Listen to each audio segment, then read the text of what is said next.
Welcome to the Selling in the Motor Trade podcast in association with symcotraining. This is the weekly podcast where we share best practice, tips and ideas on how to sell more cars, improve your service department, and generally put more profit into your dealership or dealer group. I'm your host, Simon Bowkett. Now, some of you probably already know me as Skippy. I want to start by saying thank you for taking the time to listen to this podcast.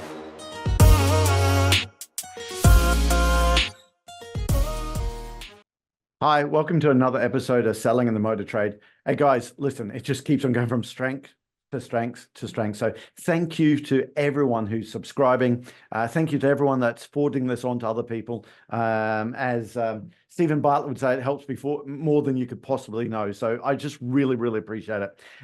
If you keep doing it, keep sending it out to people. And this one here is, I want to speak to you managers, and I want to talk about how to coach your service advisor, your salesperson, or what they should do.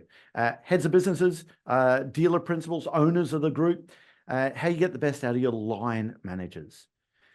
Do you get a situation sometimes where you're telling someone, well, hold on, you got this wrong, you got that wrong, you got this wrong. You feel like you're beating them up all the time. I want you to remember that, could you imagine that kid, not your son or daughter, maybe a nephew or niece come to you and says, Uncle, Auntie, I just drew you a picture. You sit there and you say, wow, that's brilliant. What is it? It's a boat. Oh, of course it is. That's a brilliant boat. If you say that to the 5-year-old little boy or girl, you know you're going to see pictures of boats all afternoon until their mom and dad says, oh, hold on, Uncle Simon's seen enough boats now. Okay, because what's actually happening there is the boat might have been a crap boat. They're 5 or 6. Okay, but because you've praised the effort, you're going to see a lot more of it. And that's where I want to speak to some of you guys, because I see this in dealerships all the time where the manager's well-intentioned, but what they're effectively saying is, that's a crap boat. Well, you're 5. Let me tell you, when I was 5, I was drawing a lot better boats than that. Of course, how many boats are you going to see? None. You want to praise the effort, not just the result. Now, we praise the result anyway. So I want to give you a scenario, okay? Let's say you've got a service advisor, and I was in a dealership yesterday dealing with service advisors who are doing upsell specifically about air conditioning service, okay? And if I turn around and said, well, actually, you got this bit wrong, and you should have said that, and you should have did this. I know that sounds natural, okay, because quite frankly, your salesperson, your service advisor, they have got those things wrong. But if you keep on saying, this is wrong, that's wrong, this wrong, effectively, you're saying that's a shit boat. And I've been so guilty of it in the past. What we got to do is almost turn around and say, wow, that's a brilliant boat. Praise the effort, not the results. Now, I know what you're thinking. Hold on, though. What if it is a crap boat? We got to get them to almost, I don't know, coach themselves, show themselves the mirror. Now, in our business, our clients listen to this, you know we do sim checks regularly. It's one of the most powerful parts of our training programs. What a sim check is when we turn up to the business, we teach the guys on a sales process. Okay, they go through the standard training that we call it a stand-up training, where they get everyone together and we go through and show them what good looks like. We then drip feed a training video every day. They're quick 5 minutes every day for the next 90 days, because that's where it forms the habit. But when we turn up, we do on-site coaching. And we always say the coaching is where it's the glue that drags it all together. And a sim check is kind of like an airline pilot. An airline pilot would go into a simulator every 6 months to learn how to, actually not learn, to almost inspect what they expect, okay? To show them how to, I'm not an airline pilot, but I imagine flying one engine, and when this goes wrong, when that goes wrong, to make sure they know how to do it. So SimCheck might sound like a mystery shop if you're in the UK market, because we record it, we say, sell us a car from start to finish. But this is where it differs. When the salesperson hasn't qualified effectively, we say, stop, time out. Have you found out about the customers? Man, They're money, authority, needs and wants. And the salesperson says, yeah, I have. Have we really? Let's go back and review the video. See how you think you have, but maybe this is a more effective way to do it. Again, in the airline industry, they might, I don't know, get them to come in and land on one engine and a horrendous crosswind. And they say, oh, you got it down safely. Was that the best you could do? No, what else could you have done? Let's go back and do it again. When it comes to trial close, so often we say to a salesperson, have you trial closed effectively? Now, in your world, you might call it a pre-close or a test close. We call it a trial close at symcotraining. And so many times the salesperson says, yeah, I've got commitment. But when we go back and analyze it, we know they haven't, but they think they have. When we actually show them the mirror, so often what the salesperson thinks an effective trial close isn't, and we can actually show them how to do it. But if we turn around and just say, you got this wrong, you got that wrong, you got this wrong, straight away the resistance comes up and you get all the yeah buts, okay? Coaching for me, and I want you to remember this, the sales managers here, is what we do with the customer's trade-in, what we do with the customer's part exchange. If you go out and knock the customer's trade-in, you go and knock their part exchange, doesn't the customer defend it?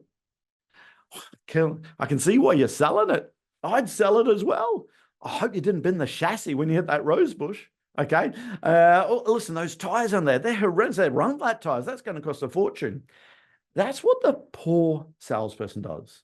Because when they knock the customer's part exchange, the customer defends it.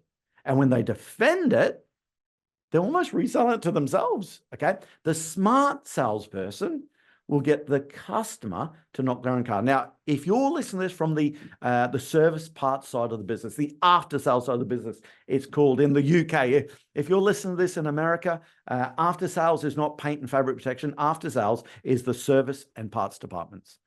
Okay. And what happens on the sales side will teach the salesperson to get the customer to effectively knock or devalue their own car. If the alloy wheel's been used as a parking sensor, we'll just walk up to it and take a photo of it. The customer's with us. They'll see what's happening. And so often the customer will say, oh yeah, that was that McDonald's car park in the middle of town. It's too tight. Listen, don't worry about it, Mr. and Mrs. Customer. We'll always get that fixed a lot cheaper than what you will. Okay. If we say, oh, your alloy wheel's knackered, you're going to have to replace that. Straight away, the customer, oh, it's not that bad. Okay. That's the technique I want you to think of when you're coaching that brand new salesperson or service advisor, or actually any part in the process. 4 things I want you to remember, okay? And these 4 things, I'm going to give credit to Clive Millen. Clive Millen works with one of our groups, the Brayley's organization based in the UK. And Clive's based, is a sales manager. And by the way, he is a brilliant sales manager. He's on my course recently talking about how to manage get the best out of people. And he refreshed my memory on what we should be doing. And I want to give you 4 simple steps. Okay. Number 1, okay. When your salesperson gone out to sell a car, we haven't closed the deal. Or if you have closed the deal, I would argue, Clive, it almost works better when we have closed it. Now, Clive will turn around and say, hey, listen, how do you think that went? Ask your salesperson straight away. How do you think that went? Okay. And get them to say, yeah, I think I did well, but the customer was on drugs, what they wanted for their car. Okay. That's your first bit. How do you think it went? Number 1. Number 2, okay. You might say, hey, listen, would you have changed anything? Would you have done anything differently? Better? That's question number 2. Okay. I don't know. Maybe I could have gone for a longer demonstration drive. Maybe I could have raised the desire more. Okay. So next time, what do you think you'll do? So that's the first bit. So number 1, how do you think that went? Number 2, okay. Hey, listen, what could you have changed? What would you do differently? Or what would you have redone differently if you had your chance to start over? That's question 2. Question 3 is, okay, so next time in that same scenario, what will you do? But this is a bit I really loved from Clive. His last question is, hey, listen, do you mind if I tell you what I would do? And I just love that approach. Do you mind if I tell you how I would have done it? Do you mind if I tell you how I would have done that? Okay. What does every service advisor, what does every salesperson say? Yeah, sure, go on. They've almost given you permission to tell them where they change it. And then I might say, yeah, I agree with you. The demonstration drive could have been longer. However, I wouldn't have asked the customer how much they want for their car, because that's where I think they've given you that higher price, because you've invited the lie. So next time I wouldn't have asked them what they wanted early on in the process like you did. And also at the end of it, I'd confirmed that my trial close question was better by saying something along the lines of, hey, if everything stacks up right, is that the car you'd like to be driving the next 2 or 3 years? Well, maybe. And when you say maybe, it sounds like there's something you're not sure about. Is there anything about that car that you're not 100% sure about? Well, the mileage is higher than what I hoped. Okay, Mr. or Mrs. Customer, but that's reflected in the price. If it had lower miles on it, we wouldn't be asking $39,995. But if everything else stacks up right, the mileage on that 5 Series, I wouldn't stop you wanting to own that car, would it? So listen, the salesperson you're now coaching, next time, why don't you try that? Not asking people how much they want for their car early on in the process. And then also work on that trial close. And let's see how that works for us on that next one. So guys, that's what I want to leave you with this time. When you're coaching a salesperson, oh, by the way, this goes without saying, how often should you have a coaching meeting? How often should you have a one-to-one coaching session with your salesperson? Every single deal. At the end of it, okay? Every single time.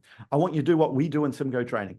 We run any stand-up training course, okay? At the end of it, okay, we go through, all the delegates go. If there's 2 of us on the course, if there's a management team, we actually just do the same things. Hey, listen, how do you think that went? Yeah, really, really good, okay? Having your time again, okay? If you start the course from scratch, is there anything you do differently?